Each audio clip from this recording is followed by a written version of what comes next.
പക്ഷേ പൊതുവേ നമ്മുടെ കേരളത്തിൽ കാവി എന്ന് പറയുന്ന നിറം അത്ര സ്വീകാര്യമുള്ളൊരു നിറമല്ല. പലരും അതിനെ മറ്റ് പല രീതിയിലാണ് നോക്കിക്കാണുന്നത്. പ്രത്യേകിച്ചും സംഘപരിവാറിൻ്റെ ഒരു നിറമാണ് കാവി. അങ്ങനെയുള്ള പല രാഷ്ട്രീയ കണ്ണിലാണ് കാവിയെ വിലയിരുത്തുന്നത്. അതുകൊണ്ട് തന്നെ പേളി മാണി എനിക്കിഷ്ടപ്പെട്ട നിറം കാവിയാണെന്ന് പറയുമ്പം അവർ ആക്രമിക്കപ്പെടുന്നു. അതുകൊണ്ട് മാത്രമല്ല, ഈ സമരത്തിൽ, ഡൽഹിയിൽ നടന്ന സമരത്തിൽ അവർ പിന്തുണയൊക്കെ നൽകി. പക്ഷേ നിങ്ങൾ വീട്ടിലേക്ക് പിരിഞ്ഞു പോകണം, ഈ അടിയും കൊണ്ട് ഇവിടെ കഴിയണ്ട എന്നൊരു നിലപാട് അവർ പറഞ്ഞു. അപ്പം അതിനെ ഈ സിബി മലയിലെ മകനൊക്കെ വന്നിട്ട് ഷെയിം ഓൺ യു എന്നൊക്കെയുള്ള കമൻറ്റുകളൊക്കെയാണ് രേഖപ്പെടുത്തിയത്. പിന്നീട് ഇവരങ്ങോട്ടും ഇങ്ങോട്ടും പ്രത്യാക്രമണമായി, സോഷ്യൽ മീഡിയയിൽ വലിയ ചർച്ചയായി. അവസാനമാണ് പേളിമാണി വന്നിട്ട് പറഞ്ഞത്, ഞാൻ നിങ്ങളുടെ പപ്പറ്റല്ല, അല്ലെങ്കിൽ നിങ്ങൾ ഉദ്ദേശിച്ച പാവയല്ല, ഞാൻ ഇഷ്ടപ്പെടുന്ന നിറം കാവിയാണ്.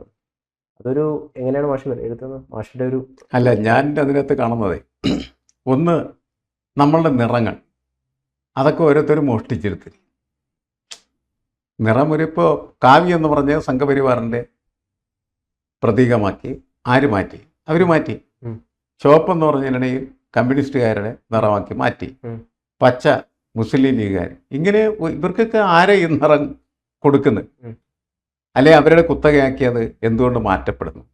അത് സമൂഹം ചർച്ച ചെയ്യേണ്ട സമയം കഴിഞ്ഞു. ശരിക്കും നേരത്തെ അങ്ങനെ ആയിരുന്നില്ല. We are giving consent to them. അവർക്ക് നമ്മൾ സമ്മതം കൊടുത്തു, നിങ്ങൾ എടുത്തോളാം പറഞ്ഞു ഓരോരുത്തർക്ക്. ഇപ്പോൾ മഞ്ഞായി കഴിഞ്ഞിട്ടുണ്ടെങ്കിൽ ഇഴവരുടെ നിറമായിട്ട് മാറ്റുക. അപ്പം അങ്ങനെ ഓരോരുത്തർക്കും ഈ നിറങ്ങൾ കൊടുത്തുകൊണ്ടിരിക്കുകയാണ് ചെയ്യുന്നത്. അതിൻ്റെ ഒരു ഭാഗമായിട്ടാണ് ഈ നിറം കാവി എന്ന് പറയുന്നത് സംഘപരിവാറിൻ്റേതായിട്ട് വരികയും പേളി ഞാൻ കാവിക്കാരിയായി മാറും എന്ന് ആർക്കും എന്തു ആകാം, അനന്ത പ്രശ്നം. നിങ്ങൾക്കിഷ്ടമുള്ള നിറത്തിലോ നിങ്ങൾക്കിഷ്ടമുള്ള പ്രത്യയശാസ്ത്രത്തിലോ വിശ്വസിക്കുന്നതിന് എന്താണ് തരാം? ഇവരെ ഇപ്പോൾ അവരുടെ പ്രശ്നം യഥാർത്ഥത്തിൽ എന്താണ്? ഈ സമരവുമായി ബന്ധപ്പെട്ട് അവർ എടുത്ത നിലപാട്, ആ നിലപാട് അസ്വീകാര്യമായ ഒരുപാട് വേണമെങ്കിൽ ആളുകളുണ്ടാകാം.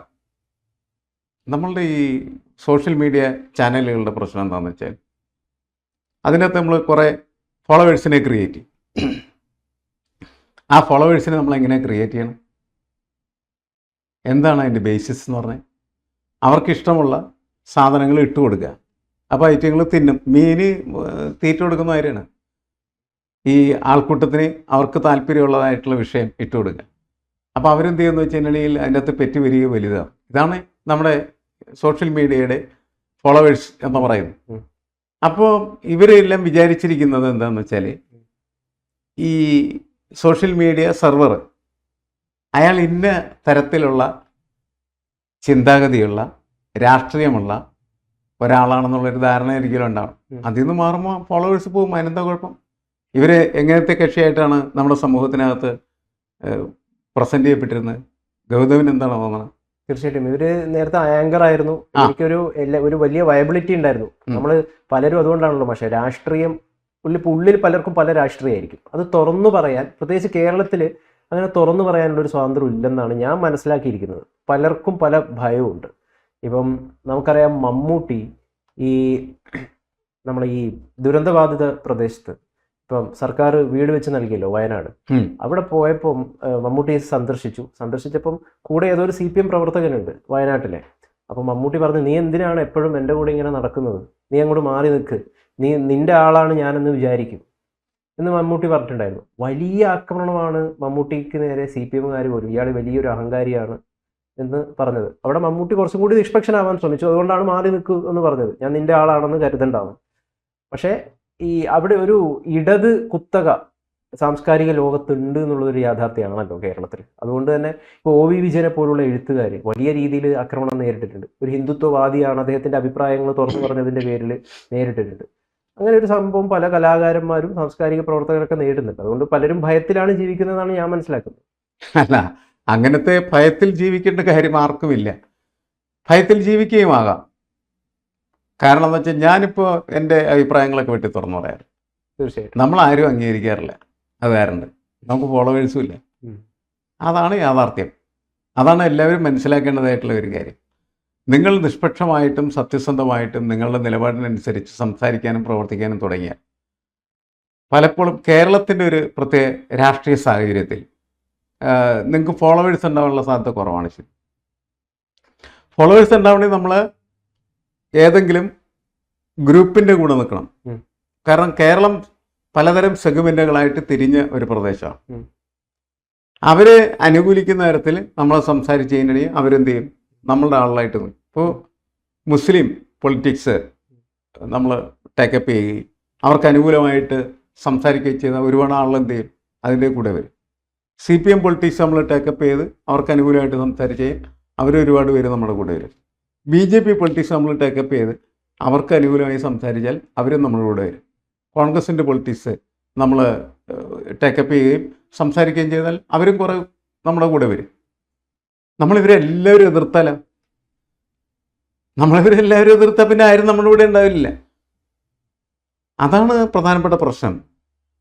നമ്മൾ എന്ന് പറയുന്ന ഒരു ക്യാരക്ടറിനെ, ഒരു ഐഡൻറ്റിറ്റിയെ പ്രൊജക്റ്റ് ചെയ്യുന്ന തരത്തിൽ സംസാരിക്കുകയും പെരുമാറുകയും പ്രവർത്തിക്കുകയും ചെയ്യുന്ന സമയത്ത് നമ്മളെ അംഗീകരിക്കുന്ന, നമ്മളുടെ ഒപ്പം നിൽക്കുന്ന മനസ്സുള്ള ആളുകൾ മാത്രമേ നമ്മുടെ ഒപ്പം ഉണ്ടാകും. അപ്പോൾ നമ്മളെല്ലാത്തിനെയും ഇങ്ങനെ വിമർശിക്കുന്ന ഒരാളായി കഴിഞ്ഞാൽ ആരും നമ്മുടെ കൂടെ വരാനായിട്ടുണ്ടാവില്ല. അത് മനസ്സിലാക്കാൻ നമ്മളെന്നൊരു വേദി, പൊതുവേദിയിൽ പോലും കയറ്റില്ലാരും. കോൺഗ്രസിൻ്റെ വേദി കയറ്റില്ല, CPMകാരുടെ വേദി കയറ്റില്ല, BJPക്കാരുടെ വേദി കയറ്റില്ല, മുസ്ലിം ലീഗുകാരൻ്റെ വേദി കയറ്റില്ല. അതാണ് പ്രശ്നം. കാരണം നമ്മളെല്ലാവരും എതിർക്കുന്നു എന്നുള്ളതിൻ്റെ പേരിൽ നമ്മൾ അവരെടുക്കുന്ന പല കാര്യങ്ങളും ചിലപ്പോൾ ഇഷ്ടപ്പെടുകയും അംഗീകരിക്കുകയും ചെയ്യുന്നിരിക്കും. പക്ഷേ അവരെടുക്കുന്ന ഒരു വിഷയത്തിലായിരിക്കും നമ്മൾ എന്ത് ചെയ്യുന്നത്, ഇഷ്ടം പ്രകടനം.